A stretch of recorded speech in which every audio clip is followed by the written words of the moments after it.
Hello साथियों, उत्तम classes में आप सभी का हार्दिक स्वागत और अभिनंदन है। साथियों, आज हम बात करेंगे इतिहास के बारे में। जो हम बात कर रहे थे, कुछ लेखकों के बारे में बातें चल रही थी, जिसमें देखिए कुछ लेखक हमारे यहाँ भारत देश में आए और इन्होंने जब मुस्लिम शासन था हमारे देश पर तब आए और बहुत सारे लेखक बहुत सारी चीजों पर खोज किया, इन्होंने बहुत सारी किताबें लिखी। तो आज हम उसी की चर्चा करेंगे। तो देखिए, आज हम चर्चा कर रहे हैं अलबर्नी। अलबर्नी एक लेखक थे जो कि अरबी लेखक थे। अरबी लेखक में लेखकों में अलबर्नी का नाम महत्वपूर्ण आता है। महत्वपूर्ण, और 11वीं सदी में ये भारत आए थे महमूद गजनवी के साथ में। महमूद गजनवी के साथ भारत आए थे। इन्होंने एक पुस्तक लिखी थी, तहकीक ए हिंद। क्या लिखी थी? तहकीक ए हिंद। तहकीक ए हिंद अथवा किताबुल हिंद, बात एक ही है, चाहे तहकीक ए हिंद कहे चाहे किताबुल हिंद नामक ग्रंथ की रचना करी थी।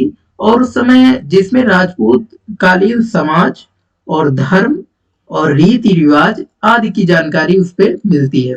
राजपूत कालीन जो उस समय शासन थे, उस समय का जो राजपूत कालीन शासन था, उस समय समाज और धर्म रीति रिवाज आज बहुत चीजों के बारे में जानकारी मिलती है। अलबर्नी ने ज्योतिष, गणित, विज्ञान, अरबी, फारसी, संस्कृत, इन सब का मतलब अच्छा नॉलेज था, उसके पास बेहतरीन नॉलेज था। 9वीं सदी में भारत आने वाले अरबी शासकों में सुलेमान ने, अरबी यात्री सुलेमान ने पाल और प्रतिहार शासकों के तत्कालीन आर्थिक और राजनीतिक सामाजिक दशा का वर्णन किया है। देखिए, 9वीं सदी में जो भारत आने वाले अरबी यात्री सुलेमान थे, तो सुलेमान ने भी पाल प्रतिहार शासकों के जो है आर्थिक और राजनीतिक सामाजिक दशा का, इन सब चीजों का वर्णन किया है। देखिए, बात कर लेते हैं बगदाद। बगदाद से भारत की यात्रा पर आने वाले अल मसूदी, कौन? अल मसूदी ने राष्ट्रकूट और एवं प्रतिहार शासकों के विषय में जानकारी दी है। तो बगदाद से जो भारत की यात्रा पर आने वाले अल मसूदी थे, इन्होंने भी राष्ट्रकूट और प्रतिहार शासकों के विषय में जानकारी दी है। तो हमने देखा कि सुलेमान ने भी पाल प्रतिहार शासकों के बारे में आर्थिक राजनीतिक सामाजिक दशा की जानकारी दी है। और बगदाद से भारत की यात्रा पर आने वाले अल मसूदी ने भी राष्ट्रकूट और प्रतिहार शासकों के विषय में जानकारी दी है। अन्य विदेशी लेखक भी थे जिनमें हम चर्चा कर लेते हैं, जैसे इब्न इब्न बतूता। इब्न बतूता जो कि अरबी भाषा में उनका एक यात्रा वृत्तांत लिखा है उन्होंने, जिसे जो रेहला नाम से प्रसिद्ध है। तो इब्न बतूता द्वारा जो अरबी भाषा में लिखा गया यात्रा वृत्तांत है, वो कौन सा है? रेहला। ये 14वीं सदी में भारतीय उपमहाद्वीप के सामाजिक सांस्कृतिक जीवन के विषय में जानकारी का महत्वपूर्ण साधन है। तो अगर हम जानकारी करना चाहते हैं 14वीं सदी के भारतीय उपमहाद्वीप के, जानकारी करना चाहते हैं उसका सामाजिक जीवन कैसा रहा होगा वहां का, और सांस्कृतिक जीवन कैसा रहा होगा, तो इन सब चीजों के विषय में हमें जानकारी प्राप्त होती है। किससे? रेहला से। तारानाथ एक तिब्बती लेखक थे जिन्होंने जिन्होंने कंग्यूर और तंग्यूर नामक ग्रंथ लिखा था। तो तारानाथ भी एक तिब्बती लेखक थे जिन्होंने दो ग्रंथ लिखे। कौन से? कंग्यूर और तंग्यूर। मार्को पोलो जो कि 13वीं सदी के अंत में पांड्य देश की यात्रा पर आया था। तो मार्को पोलो भी किस सदी में? 13वीं सदी में। तो मार्को पोलो आया था 13वीं सदी का अंत में, पांड्य देश की यात्रा पर आया था। तो ये चीजें हमें कुछ जानकारी मिलती है विदेशी लेखकों के बारे में। हम जानकारी कर लेते हैं पुरातात्विक स्रोत। तो ये हम जानकारी कर रहे थे अभी तक साहित्यिक स्रोत के बारे में। अब देखिए, पुरातात्विक स्रोत के बारे में अगर हम अध्ययन करते हैं तो हम पाते हैं, देखिए, प्राचीन भारत के इतिहास अध्ययन के लिए, प्राचीन भारत के अध्ययन के लिए पुरातात्विक सामग्रियों का सर्वाधिक प्रमाणिक है। इनके अंतर्गत मुख्यतः अभिलेख, सिक्के, स्मारक, भवन, मूर्तियां, चित्रकला आदि आते हैं। मतलब इन सब चीजों को अगर हम अध्ययन करें, अभिलेख का और सिक्कों का, स्मारक का, भवन, मूर्तियां, चित्रकला, इन सब चीजों के अध्ययन करने से हमें प्राचीन भारत की बहुत सारी जानकारी मिलती है कि उस समय सामाजिक स्तर कैसा रहा होगा, उस समय आर्थिक स्तर कैसा रहा होगा, उस समय भवन को देख करके हमें पता लगा सकते हैं कि उस समय की जो सामाजिक स्थितियां हैं जो वहाँ की शिल्प कला है और मूर्ति कला वहाँ की कैसी है, चित्रकला, ये सब चीजों का बारे में हम जानकारी प्राप्त कर सकते हैं। तो आइए अभिलेख के बारे में सबसे पहले हम जानकारी प्राप्त करते हैं। देखिए, सर्वाधिक प्राचीन अभिलेख, सर्वाधिक प्राचीन अभिलेख मध्य एशिया माइनर के बोगज कोई नामक स्थान पर 1400 ईसा पूर्व में मिला था। बोगज कोई नामक स्थान पर, ये बहुत फेमस स्थान है बोगज कोई, जो कि मध्य एशिया माइनर के जगह पड़ता है। तो इस यहाँ पर एक प्राचीन अभिलेख मिला और ये लगभग कब का था, 1400 ईसा पूर्व का जो है मिला है। बोगज कोई अभिलेख में इंद्र, मित्र, वरुण और नासत्य, जिसे अश्विन कहते हैं, इन वैदिक देवताओं का उल्लेख मिलता है। तो जो बोगज कोई अभिलेख मिला है उनमें बहुत सारी चीजों का अभिलेख मिलता है। कुछ बोगज कोई अभिलेख में इंद्र, मित्र, वरुण, नासत्य आज वैदिक देवताओं का भी उल्लेख मिलता है।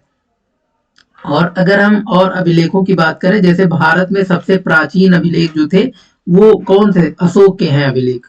अशोक के अभिलेख सबसे प्राचीन अभिलेख है और जो लगभग 3री शताब्दी ईसा पूर्व के हैं। तो आप याद रखेंगे कि जो अशोक के अभिलेख हैं वो लगभग तीसरी शताब्दी के ईसा पूर्व के हैं, ईसा पूर्व के। तो आप याद रखेंगे कि जो अशोक के अभिलेख हैं वो 3री शताब्दी ईसा पूर्व के हैं। और मास्की, गुर्जरा, निठूर, गोलम से प्राप्त अभिलेखों में अशोक का नाम स्पष्ट उल्लेख है। तो मास्की, गुर्जरा, निठूर, गोलम से प्राप्त अभिलेखों में अशोक का नाम स्पष्ट रूप से मिलता है। अशोक के अभिलेख मुख्यतः ब्राह्मी, खरोष्ठी, यूनानी और अरामेइक आदि लिपियों में मिलते हैं। तो जो अशोक के अभिलेख हैं तो इनकी लिपियां क्रमशः ब्राह्मी में भी कुछ अभिलेख मिलते हैं, खरोष्ठी, यूनानी और अरामाइक, इन लिपियों में जो है अशोक के अभिलेख मिलते हैं। यमन राजदूत हेलियोडोरस, कौन से, यमन राजदूत हेलियोडोरस के बेस नगर विदिशा मध्य प्रदेश से प्राप्त गरुड़ स्तंभ लेख से 2य शताब्दी ईसा पूर्व भारत के भगवत धर्म के विकसित होने के साक्ष्य मिले हैं। तो ये सारी चीजें मिली है कि जो है यमन राजदूत हेलियोडोरस के बेस नगर विदिशा मध्य प्रदेश से प्राप्त गरुड़ स्तंभ लेख से भारतीय शताब्दी ईसा पूर्व भारत में भगवत धर्म के विकसित होने के साक्ष्य प्राप्त हुए हैं। और अच्छा, मंदसौर अभिलेख जो है, मंदसौर अभिलेख, यहाँ से रेशम बुनकर श्रेणियों का उल्लेख मिलता है मंदसौर अभिलेख से। सर्वप्रथम जेम्स प्रिंसेप जो कि 1837 में जेम्स प्रिंसेप ने ब्राह्मी लिपि में लिखित अशोक के अभिलेखों को पढ़ा था। तो जो अशोक के अभिलेख है सबसे पहले किसने पढ़ा था, जेम्स प्रिंसेप ने, और वो किस लिपि में लिखा गया था, ब्राह्मी लिपि में लिखा गया था। तो इसको 1837 में मतलब सफलता मिली, जेम्स प्रिंसेप को पढ़ने में सफलता मिली। अभिलेखों का अध्ययन जो है एपिग्राफी कहलाता है। क्या कहलाता है, एपिग्राफी। सती प्रथा का प्रथम साक्ष्य 510 ईस्वी के भानुगुप्त के एरड़ अभिलेख से मिलता है। तो सती प्रथा का जो प्रथम प्रमाण है, प्रथम साक्ष्य है, वो हम देख रहे हैं कि भानुगुप्त के एरड़ अभिलेख से हमें प्राप्त होता है। 510 ईस्वी का है लिखा हुआ, जो कि जिसमें सती प्रथा का प्रथम उल्लेख मिलता है। अच्छा, सिक्कों की अगर बात करें तो सिक्कों का अध्ययन करने वाला विज्ञान क्या कहलाता है, न्यूमिस्मैटिक्स कहलाता है। और प्राचीन काल में सिक्के तांबा, चांदी, सोना, सीसा आदि धातुओं के बनाए जाते थे। भारत के प्राचीनतम सिक्के आहत कहलाते हैं। कौन से कहलाते हैं, आहत। और जो कि जो ईसा पूर्व 5वीं सदी के हैं। तो जो आहत सिक्के हैं वो ईसा पूर्व 5वीं सदी के हैं। ठप्पा मारकर बनाए जाने के कारण भारतीय भाषाओं में इन्हें आहत कहते थे। सात वाहनों ने शीशे के व गुप्त शासकों ने सोने के सर्वाधिक सिक्के जारी किए।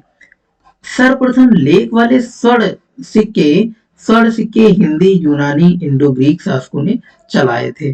तो ये जो है मिलते हैं कि भारत के प्राचीनतम सिक्के आहत सिक्के हैं, जो ईसा पूर्व 5वीं सदी के हैं। ठप्पा मारकर बनाए जाने के कारण इन्हें भारतीय भाषाओं में इन्हें आहत या मुद्रा कहते हैं। और सातवाहनों ने शीशे के व गुप्त शासकों ने सोने के सर्वाधिक सिक्के जारी किए। सर्वप्रथम लेख वाले स्वर्ण सिक्के यूनानी, हिंद यूनानी या इंडो ग्रीक शासकों ने चलाए थे।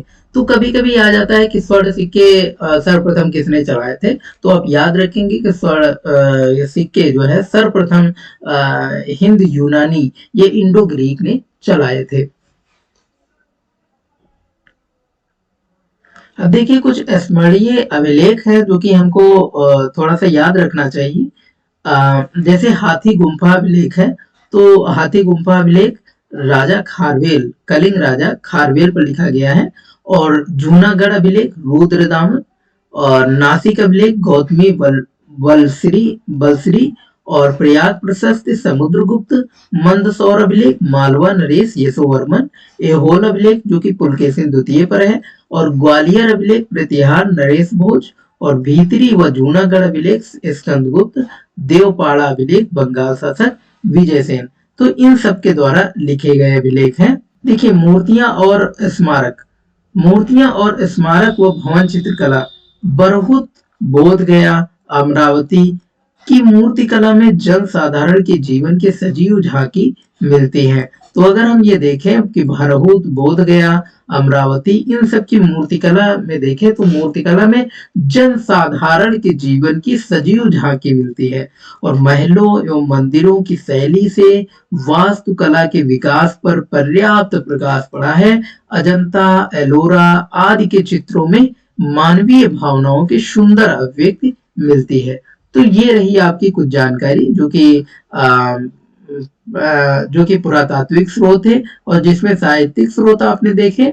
और हम जो कि पहले पढ़ चुके हैं कि यूनानी शासक और लौकिक साहित्य क्या है, और पुराण और जैन साहित्य, इन सब चीजों के बारे में हमने पहले अध्ययन कर चुके हैं।